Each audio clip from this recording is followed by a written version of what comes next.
Time now for Focus. Today we have a report on Burma's TNLA. It's one of the armed groups invited to the 21st Century Panglong Peace Conference at the end of the month. After last year's nationwide ceasefire agreement, the talks are seen as a significant step towards resolving decades-old conflicts.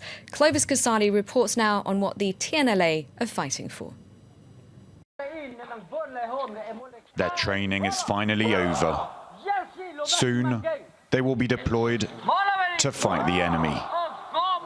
The TNLA rebels have taken arms against the Burmese government.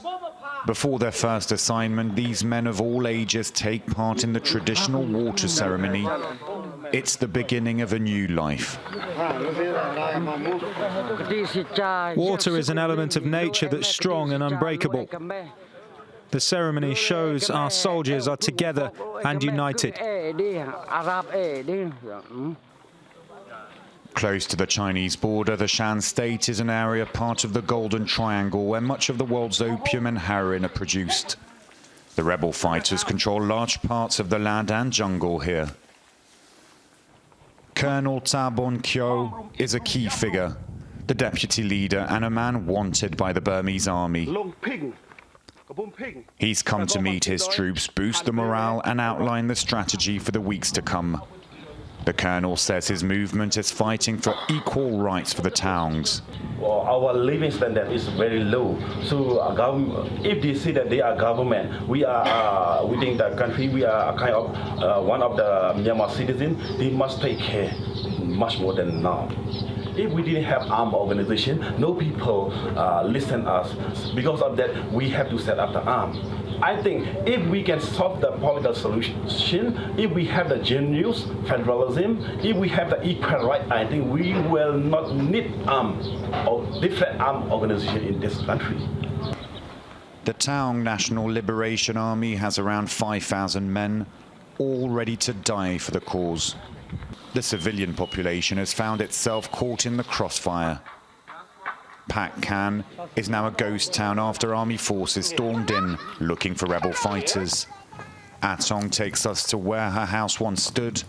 Little is left apart from rubble. The army targeted and destroyed the next door house, and then the fire spread to mine. We were all afraid and were crying. We had to hide in the forest. Then all of the villagers moved to the Phang Nason.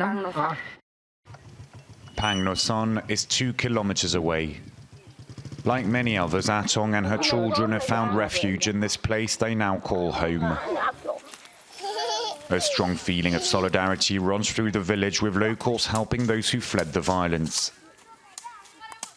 Religious leaders have replaced politicians in the minds and hearts of these people who feel abandoned by authorities. I don't have much hope with the new government. I just think that I and all the others here need to rely on one another to increase our income and our living standards. There will always be many changes of government, but I don't think whoever's in government will ever improve our lives in the village.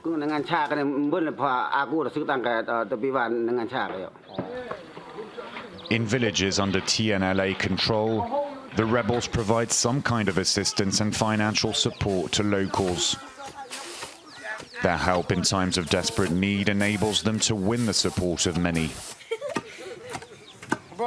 They've also dispatched 250 TNLA nurses to visit villages and offer basic medical advice.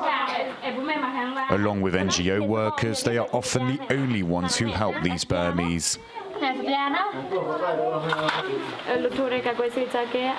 When we arrive, the first thing we do is to check around to find the children and the babies. We explain how to clean and show them how to brush their teeth. But also we go and help the elderly and those who live in farms outside of the village.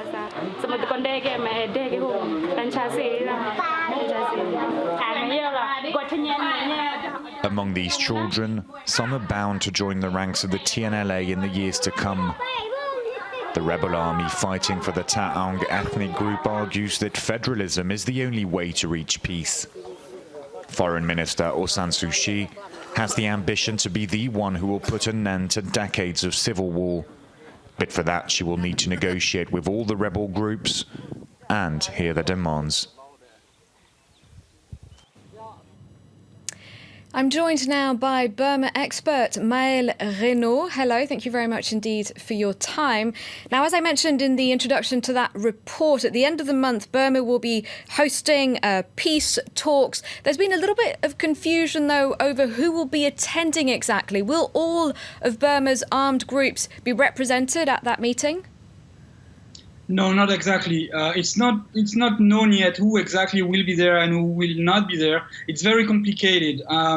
You have to understand there's really three different players in that conference. One is the government that is led by Aung San Suu Kyi, of course. The other one is the Tatmadaw, which is the name of the Burmese army itself. And the third, of course, is made of all these ethnic armed groups that you've just described on the air. So, of course, the NLD and the government would want everyone to be sitting around the table, but for the Burmese army and the ethnic armed groups to agree is a much more complicated matter. Would they all be given equal representation?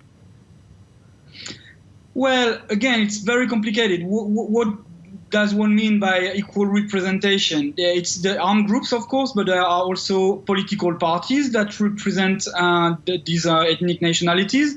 There are also civil society organizations. Women's groups, for example, are very important so that the voice of women would be heard. So, of course, not everyone will be sitting around any potential table. The idea would be that as many of them would, and that at least the panels would be as representative as possible. And what's your feeling ahead of this conference? Are you optimistic? Do you think they'll manage to achieve much? Well, it depends what one understands by achieving anything. I believe the NLD and Aung San Suu Kyi herself started with making a slight mistake, believing that they could achieve anything at all in one conference. That's not possible. That is not going to happen. But that this conference would be the right move in the right direction. That's exactly the right start to the process. That's for sure. That's not exactly the start to the process either. The peace process has started in August 2011. It was very difficult to achieve anything so far, except for that localized ceasefire agreement that's already been signed. Because again, it was basically the army against the ethnic armed groups. Now there's the NLD in power. Aung San Suu Kyi is much more respected, so the hopes are better. But again, nothing will be achieved in one conference. It's 60 years of fighting that needs to be resolved, so it's going to take a lot more than that.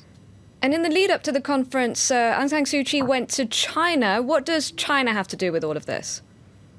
Absolutely. Well, as your colleagues mentioned earlier, again, the conflicts that remain in Burma now are actually located all along the Chinese border. There's a bit more than 2,000 kilometers of border between Burma and China, and that's where the fighting is going on right now. So all these groups that are fighting against the Burmese army, you have to understand that all their logistics, including their weapons, come from behind them, which is basically China. So China is a very important partner indeed. All right, thank you very much indeed, Maëlle Reynaud, for joining us for today's